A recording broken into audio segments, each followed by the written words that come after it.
السلام عليكم ورحمة الله وبركاته. Waxaa jira dad badan oo ka cawda mashaakil dhinaca caloosha ah oo ay ka mid tahay in dadka qaarkood markay cunitaanada ama cabitaanada qaarkood isticmaalaan ay ku dibiraan iyo waxyaalo la mid ah. Waxaa jira haddaba waxyaabo aad isticmaali karto kana yareyn kara mashaakilka aad ka dareento caloosha. Waxaana ka mid ah waxyaabaha ka yareyn kara mashaakilka had iyo jeer aad ka dareento caloosha.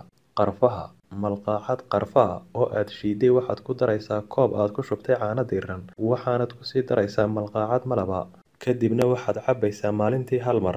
Waxa kalood samayn kartaa wax yar oo ah khalka tufaaxa inaad ku darto koob aad ku shubtay biyo diiran kadibna markay isla qaboobaan ayaad cabaysaa maalintii hal mar ama laba jeer.